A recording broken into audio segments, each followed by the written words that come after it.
Assalamualaikum warahmatullahi wabarakatuh. Salam, Om Swastiastu, Namo Buddhaya, salam kebajikan. Di sini saya sebagai host, saya Siti Lutfi Gunawan. Perkenalkan 4 narasumber kita yang sebelah kanan. Saya Rengga, saya Romani, saya Paris, dan saya Anggit.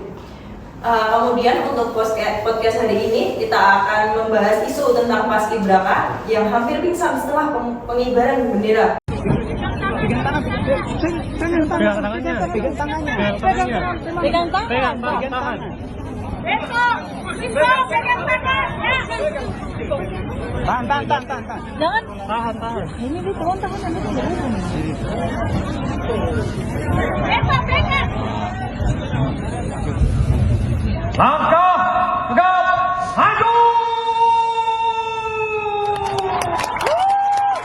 Terkait isu pertama yaitu tentang hal tersebut, bagaimana Mas Faris? Saya melihatnya cukup merasa terharu karena itu bukan soal dia tumbang, tapi dia tetap berdiri sampai akhir. Itu bukan soal fisik, itu suatu jiwa. Mereka dilatih bukan hanya baris berbaris, tapi mereka dilatih fisik, tanggung jawab, dan mereka mengemban tugas yang sangat-sangat terhormat. Oh, berarti ini tentang jiwa rasa nasionalisme ya Mas Faris ya? Ya. Oke, kemudian sudut pandangnya dari Kak Rafani mungkin? Menurut saya ini sebagai rasa cinta tanah air dan juga bangga dengan tugas yang diemban. Namun yang sangat disayangkan adalah bagaimana pada saat hari H bisa fisik drop seperti itu. Mungkin ada pendapat lain Mas Rengga? Kalau dari saya ya kurang lebih sama ya seperti Rafani tadi. Mereka itu orang yang dipilih, kalau kata Faris, mereka udah latihan lama, mereka juga berbulan-bulan kan ya prepare-nya ya, sampai berbulan-bulan. Cuma sayang sekali pada di hari H-nya itu ternyata nggak sesuai dengan ekspektasi. Ada banyak sekali kasus kan ya, nggak cuma 1-2. Ada yang dari Surabaya itu sama Mamasa, kalau nggak salah Kabupaten Mamasa itu benderanya kan kebalik tuh jadi putih merah. Nah itu fatal sekali sih menurut saya. Selain daripada yang beberapa yang pingsan, hampir pingsan ya, terus untung dibantu temannya. Itu kalau menurut saya ya sangat disayangkan sih. Dan nasionalisme seperti apa yang mereka tampilkan ketika pada akhirnya hasilnya tidak sempurna gitu. Itu dari saya sih. Ya, jadi Kemudian ada tanggapan lain Mas? Baik, tanggapan saya gini Mbak. Jadi kami sejujurnya bangga dengan sikap dari teman-teman Paskibra yang bisa mensupport temannya walaupun sampai pingsan. Tapi ya ada sisi lain, kami juga ada rasa kecewa juga, sudah berlatih begitu lama tapi ya masih ada kesalahan. Nah, maka dari itu dari kami mungkin ada harapan ya bagi pelatih, pemerintah ataupun pembina di situ untuk meningkatkan lagi ataupun mengevaluasi diri sehingga proses pelatihan, pembinaan hingga eksekusi itu bisa berjalan sesuai harapan seperti itu. Jadi seperti halnya contohnya sudah dibina fisik lama tapi pada akhirnya pada hari H itu masih ada yang hampir pingsan. Sudah dibina fisik lama tapi benderanya masih terbalik. Ya ada hal yang disayangkan tapi juga ada rasa bangga karena ya dari momen-momen ini kita bisa tahu bagaimana sikap dari teman-teman semua ataupun yang buat kita nasionalisme itu bukan itu yang itu loh, improvement dari teman-teman pas itu juga sangat baik karena dari pas berjalan mereka mau pingsan temennya langsung pegang. Itu menurut saya luar biasa. Itu adalah suatu keberhasilan dari para pelatih membentuk mindset dari teman-teman Paskibra bisa satu tujuan itu loh, bisa megang temennya. Itu kan sebenarnya nggak ada di latihan tapi mereka udah tahu apa yang harus dilakukan. Nah itu saya bangga di situ. Baik untuk pelatih, baik untuk teman-teman yang melakukan kegiatan Paskibra itu hal yang luar biasa. Tapi ya minta tolong lagi untuk kedepannya, soalnya ini upacara yang sakral dan juga harus dituntut kesempurnaan. Maka dari itu ya minta tolong kedepannya bisa lebih baik lagi. Seperti itu Mbak. Untuk Oh, berarti ini evaluasinya terkait tentang pembinaan fisik ya, fisik dan mental terutama ya. Apalagi yang tadi bendera terbalik kan itu bukan hanya soal fisik, tapi juga mental dan fokus. Terutama kesiapan selanjutnya untuk menghadapi 17 Agustus kemudian yang diperbaiki masalah mental dan fisik. Untuk yang lain-lain, apakah ada yang perlu tambahkan lagi atau mungkin dari rekrutmennya sendiri terutama? Kalau dari saya sendiri sih, dulu tuh atas kemauan sendiri kita ikut basket. Kalau kita berlatih, di situ bukan hanya baris-baris, latihan fisik. Dan yang perlu digarisbawahi, mereka itu juga manusia biasa. Pasti ada rasa lelah, capek. Mungkin itu mereka juga kurang nutrisi yang baik. Nah, Di samping itu mereka juga memiliki pressure di saat mereka bertugas. Jadi di saat mereka merasa tekanan itu membuat mereka tidak fokus, ya mungkin yang terjadi seperti itu. Tapi perlu kita pahami juga karena mereka ya sekedar manusia dan perlu diapresiasi juga dan perlu dukungan dari berbagai pihak supaya hal itu tidak terjadi lagi untuk depannya. Lalu kemudian untuk Mas Nenda, apa pendapat Anda terkait pemerintah tentang Paskibraka? Apakah itu sudah cukup atau perlu improve lagi dari pemerintah? Kalau dari sisi pemerintah ya sebagai yang mewadahi itu menurut saya banyak sekali sih yang perlu dievaluasi. Kalau kata Faris tadi sebagai yang mantan seorang paskibraka ya Faris ya? Paskibraka, kalau Ya, paskibraka itu nasional. Oh iya benar, kakak nasional. Jadi dari segi paskibra tadi udah latihan matang-matang, tapi karena pressure ya tadi Faris ya, karena pressure, tekanan, grogi dan tidak fokus akhirnya di hari H terjadi kesalahan.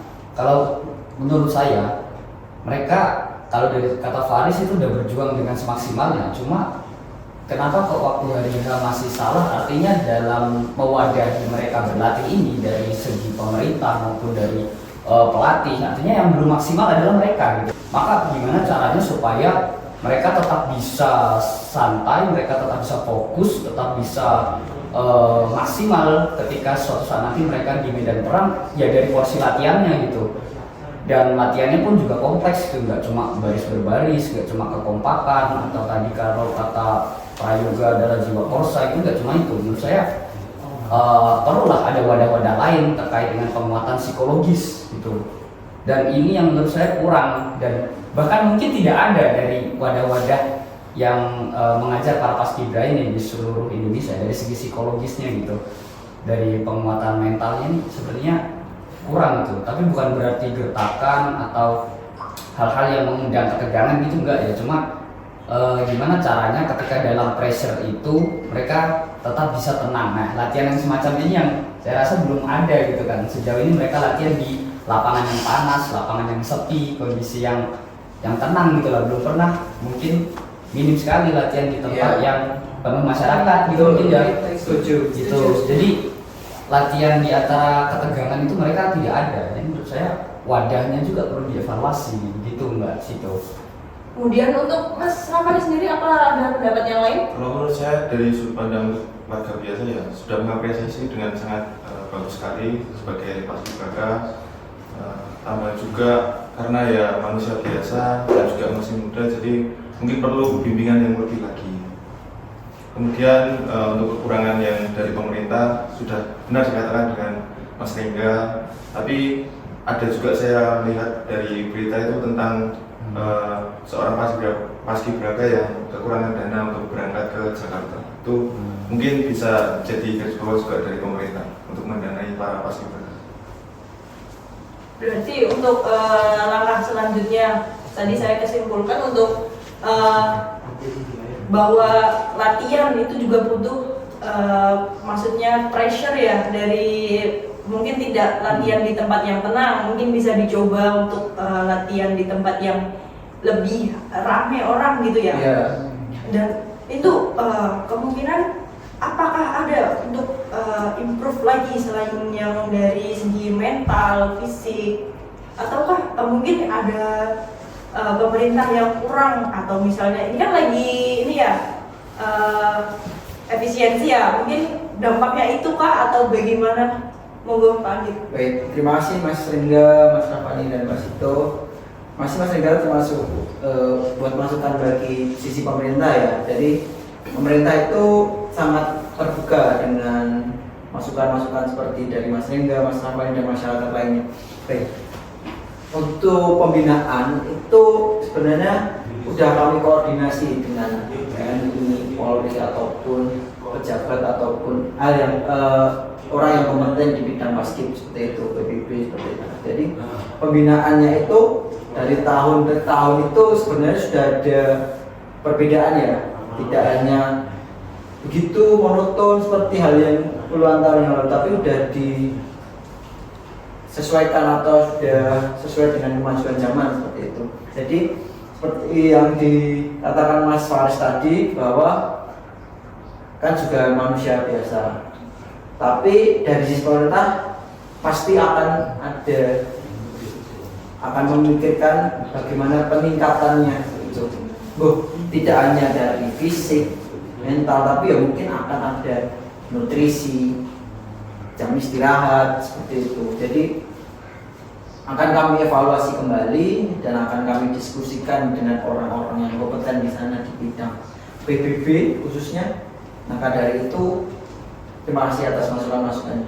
Ya bisa sih, cuma kalau pada akhirnya kita menyalahkan pressure, menyalahkan pribadi orangnya, ya sepertinya kurang pas juga gitu ya maksudnya. Jadi mungkin di sini bisa langsung aja kita saran gitu ya. Toh juga teman-teman juga menyaksikan dan pejabat-pejabat terkait juga kurang lebih pun juga tadi Prayogo mengatakan demikian. Kira-kira mungkin sistematika seperti apa yang untuk di tahun-tahun kedepannya itu bisa mencegah hal ini terjadi kembali gitu? Mungkin dari penambahan kualitas nutrisinya gitu, atau mungkin dari programnya gitu. Soalnya kalau ngomong soal istirahat yang cukup dan tadi kalau kata Faris di hari H ternyata mereka ke pressure walaupun sebagus apapun mereka latihan, karena tegang mereka kurang tidur. Nah itu kan mungkin bisa dari pihak pemerintah nanti menyediakan mes gitu ya, yang nanti bisa dipantau 24 jam ketika waktu istirahat gitu kan, bukan kembali pulang ke rumah masing-masing yang ternyata nanti malah nongkrong atau apa. Itu kan kita nggak tahu kan yang seperti itu kan. Ya saya rasa sih mungkin itu sedikit masukan ya supaya kita bisa sama-sama berbenah dan menjadi yang lebih baik gitu. Oke, baik Mas Ringga. Karena waktunya tidak cukup, mungkin bisa kita lanjutkan di sesi-sesi selanjutnya jika kita masih ada kesempatan. Kemudian untuk penutupan, saya di sini sebagai host dan saya Anggit sebagai perwakilan pemerintah. Dan saya Faris, saya pernah melatih paskibra. Dan saya Rafani sebagai perwakilan narasumber dari netizen. Dan saya Rengga sebagai posisi warga masyarakat yang berkontra pada kasus. Perkenalkan, saya Sito Lutfi Gunawan. Saya Rengga Dika Dewananta. Saya Rafani Rashid. Saya Ramadan Faris. Saya Prayogo Anggit. Saya Muhammad Nurafi Hidayat. Saya Rizky Dudo. Saya Sabta Wahyu Nur Cahyo. Saya Nanda Vivi Arini. Saya Vincent Kidoa Lanjura. Saya Wahyu Dias. Kami dari Basarnas Kantor Pencarian dan Pertolongan Semarang, Angkatan 13 Kelompok 1. Oke, selesai. Oke, penutup. Yuk. Kamera roll action.